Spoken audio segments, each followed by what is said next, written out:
Hello, sister mom friends. It's Brooke. I'm the stepmom of our family if you are just joining our page. And I have a challenge for you this weekend. If you saw Lacey's video a couple weekends ago on a Sunday, she talked about the importance of self-care in blended families and when you're co-parenting. And she said something that I really want to recommend to you guys again. She talked about having people in your support system that some of them, like, you should have somebody that you can go to where you can just vent.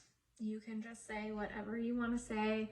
Let those emotions come out, and that person is it's a judgment-free zone with that person, and they're not there necessarily to give you solutions. They're just there to support whatever emotions that you're feeling at the time, and often they're really raw emotions.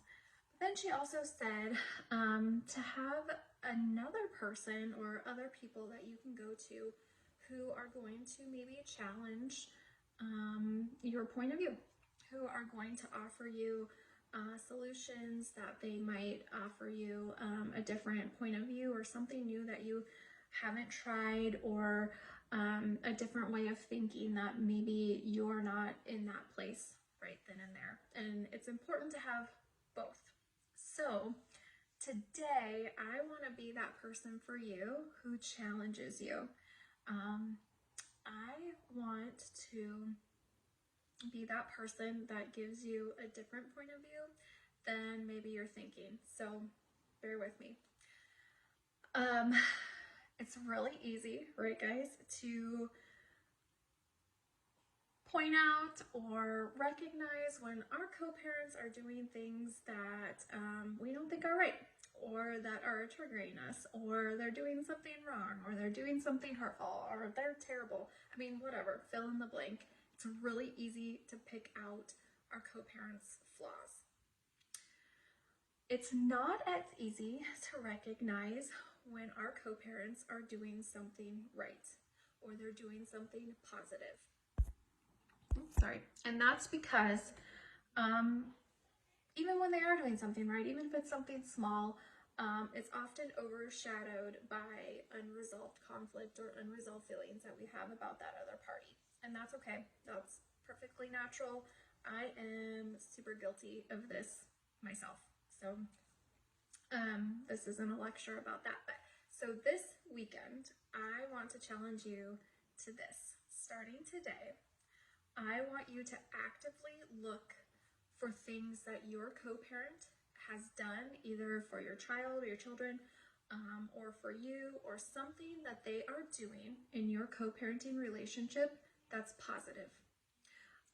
It can be something as simple as, I don't know, they are usually on time to a drop-off or pickup, or they made sure that you had some sort of handout from school, that they made it a point to make sure that you had that. I don't know, just anything, even the smallest of things.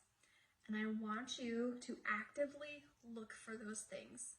And then I want you to acknowledge that to your co-parent. I want you to reach out to them and say, hey, I really appreciated that you did XYZ.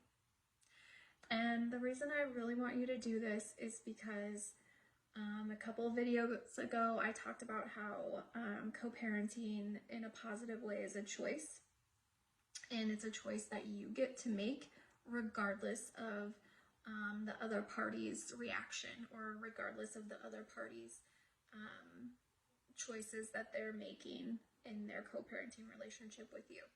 Because we all know that we are not responsible, nor can we control other people's emotions. We can't control how they react to anything. We can't control the decisions that they make. But we can control the decisions that we make. We can control the way that we choose to act. We can control the way that we choose to to be in our co-parenting relationship. And I am a big believer in whatever energy that you are putting out into the world, that is the energy that you're going to attract back to you. And I believe that just in general, and I really believe that in co-parenting. And you don't always get back that energy that you put out. You don't always get that back right away in your co-parenting relationship. It can take years, lots of years.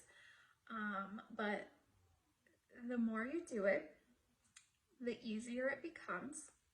And I promise you it will always be worth it. So this weekend, starting today, I want you, lose my light every time. Maybe that means I talk too much.